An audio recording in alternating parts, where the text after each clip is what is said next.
Welcome back to my channel KT stenography. Friends, last class में हमने exercise 11 and exercise 12 की dictation लिखी थी। आई होप आप सबने प्रैक्टिस की होगी एंड डिक्टेशन आप सबने बहुत अच्छे से लिखी होगी। अगर अभी भी किसी को कोई डाउट है, please do write me in the comment section. आज हम नेक्स्ट चैप्टर पर मूव करेंगे, chapter 4, alternative science for R and H. आपको याद होगा जब हम पहले पढ़ रहे थे स्ट्रोक्स के बारे में, तब हमने आर को दो तरीक़ों से पढ़ा था, एक अपवर्ड आर और एक downward R. Same way H के लिए भी हमने पढ़ा था, उसे हम आगे डिस्कस करेंगे। फिलहाल अभी हम पहले आर को डिस्कस करेंगे। टू फॉर्म्स हैं आर की, एक अपवर्ड आर और एक downward R. Upward R as in ray and downward R as in car. तो टू फॉर्म्स ऑफ आर हम टाइप के अकॉर्डिंग पढ़ेंगे। जैसे फर्स्ट टाइप है, हमें डाउनवर्ड आर कब लिखना है? डाउनवर्ड आर हमें तब लिखना है जब आर से पहले वॉवल साउंड आ रही हो, when R is preceded by vowel sound, as in oar R से पहले वॉवल साउंड आ रही है तो ये हमने डाउनवर्ड आर लिखा। नेक्स्ट एग्जाम्पल, एरे आर से पहले वॉवल साउंड आर से पहले आ रही है, एरे, तो ये डाउनवर्ड आर हमने लिखा। जब भी कोई वॉवल साउंड आर से पहले आएगी तो हम डाउनवर्ड आर लिखेंगे। अपवर्ड आर में हम जब आर के बाद वॉवल साउंड आएगी तब हम अपवर्ड आर यूज करेंगे। When R is followed by vowel sound, जब आर के बाद वॉवल साउंड आएगी तब हम अपवर्ड आर यूज करेंगे। As in Perry, Perry, R के बाद वॉवल साउंड आ रही है तो ये हमने स्ट्रेट अपवर्ड वाला आर लिखा। टेरी, री, आर के बाद ई वॉवल साउंड आ रही है तो ये हमने अपवर्ड आर लिखा। मेन डिफरेंस वही है जब वॉवल साउंड आर से पहले आएगी और वॉवल साउंड आर के बाद आएगी। डिफरेंस यहाँ देख लेते हैं एक बार। रे स्ट्रेट अपवर्ड, आर के बाद वॉवल साउंड है। पैरी, री, आर के बाद वॉवल साउंड है। टेरी, आर के बाद वॉवल साउंड है। शेरी, आर के बाद वॉवल साउंड है। और यहीं देखिए, एयर आर से पहले है। पार आर से पहले है। टैर आर से पहले है। शेयर आर से पहले है तो ये डाउनवर्ड आर लिखा हमने और इधर हमने अपवर्ड आर लिखा। मेन यही याद करने का है। आगे इसके टाइप्स हैं और वो भी आप एक बारी देख लीजिए, समझ लीजिए, आपको इजी होगा थोड़ा। डाउनवर्ड आर जब एम के साथ होता है, तो जब भी कोई वर्ड में एम होता है और एम से पहले आर होता है तो हम डाउनवर्ड आर लिखेंगे। इजी ज्वाइनिंग के लिए होता है, कोई ऐसा रूल नहीं है, बट ज्वाइनिंग थोड़ी इजी हो जाती है। अगर हम स्ट्रेट स्ट्रोक में ऐसे लिखेंगे वो अच्छा नहीं दिखता है, इसीलिए हम डाउनवर्ड आर को यूज करते हैं एम के साथ। अब ये देखिए एग्जाम्पल, जैसे रूम, एम है, एम के साथ हमने डाउनवर्ड आर यूज किया। रोम, एम के साथ डाउनवर्ड आर यूज किया। फर्म में एम के साथ डाउनवर्ड आर यूज किया। फर्म, एम के साथ डाउनवर्ड आर यूज किया। सिर्फ इजी ज्वाइनिंग के लिए हम एम के साथ डाउनवर्ड आर को यूज करते हैं। नेक्स्ट है अपवर्ड आर। अपवर्ड आर हमें तब लिखना है जैसे टी, डी, जे एंड इथ, इन स्ट्रोक्स के साथ हमें अपवर्ड आर लिखना है। एग्जाम्पल, अर्ज, जे आ गया तो अपवर्ड आर लिखा। नेक्स्ट है आर्च, चे आ गया, अपवर्ड आर लिखा। अर्थ, इथ, अपवर्ड आर लिखा।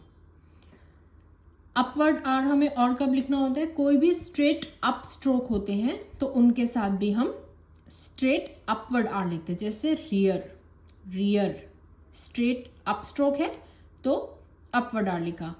अवेयर अप स्ट्रोक है स्ट्रेट तो अपवर्ड आर लिखा। करियर अप स्ट्रोक है स्ट्रेट अप स्ट्रोक है तो अपवर्ड आर लिखा, करियर। नेक्स्ट है अपवर्ड आर, अगर कभी किसी वर्ड के मिडल में आता है आर तो भी हम अपवर्ड आर लिखते हैं, जैसे मार्च बीच में आ रहा है आर तो अपवर्ड आर लिखा। और ये देखो इसके नीचे मैंने डबल लाइंस डाली हैं, ये किसके लिए आपको याद होगा, कैपिटल दिखाने के लिए हम इसको लिखते हैं। जैसे मार्च एक प्रॉपर नाउन है तो उसको हमने कैपिटल से रिप्रेजेंट किया है। पार्टी बीच में आ रहा है आर, स्ट्रेट अप स्ट्रोक लिया है हमने। पार्टी अपवर्ड स्ट्रोक लिया है क्योंकि आर बीच में आ रहा है। मार्क एम और ये अपवर्ड आर लिया है क्योंकि बीच में आ रहा है ये। नेक्स्ट है हमें डाउनवर्ड आर हम कब लिखते हैं, जब भी कोई वर्ड में अगर एंड वो आर से हो रहा है तो उसमें हम डाउनवर्ड आर यूज करते हैं, जैसे कार, फार, अपीयर, तो ये डाउनवर्ड आर हमने लिखा। एक बार थोड़ा इजी फॉर्म में समझ लेते हैं कि कहाँ पर हमें अपवर्ड आर लिखना है, कहाँ पे हमें डाउनवर्ड आर लिखना है। डाउनवर्ड आर हमें तब लिखना है जब R preceded by vowel sound हो। जब भी आर से पहले वॉवल साउंड आएगी तो डाउनवर्ड आर लिखना है। एम के साथ डाउनवर्ड आर लिखना है। कोई भी वर्ड अगर आर पे एंड हो रहा होगा तो भी डाउनवर्ड आर लिखना है। अपवर्ड आर हमें कब लिखना है, जब आर के बाद वॉवल साउंड आएगी, when R is followed by vowel sound. Before T, D, Ch, J and it, इनके साथ हमें upward R लिखना है। After up stroke, straight up stroke के बाद में भी upward R लिखना है। R अगर किसी word के बीच में आ रहा है तो भी upward R लिखना है। नेक्स्ट हम देखते हैं टू फॉर्म्स ऑफ H। आपको याद होगा H के लिए भी टू फॉर्म्स बताई थी मैंने, एक अपवर्ड से डाउनवर्ड डायरेक्शन में और एक डाउनवर्ड से अपवर्ड डायरेक्शन में। ये हैं टू फॉर्म्स ऑफ H। अब हमें देखना है कि कहाँ पर हमें upward to downward direction use करना है और कहाँ पर हमें downward to upward direction use करना है।